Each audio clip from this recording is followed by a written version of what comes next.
How to find your Bank of Montreal transit and account number. In order to find your Bank of Montreal or BMO transit and account number, you have to follow these steps. First of all, you could check the bottom of your check itself. So you could find it not in the online, but you could actually find it in your check.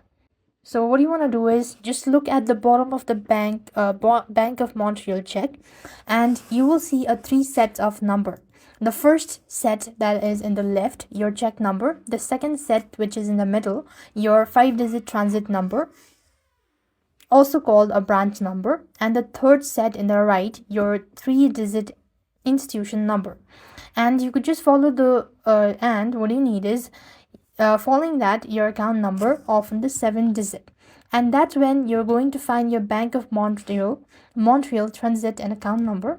And likewise, if you're using a digital banking, you could also go to the account section or log in, and under account you could choose a specific account, find details, view your full account number, and potentially the transit information associated with that account.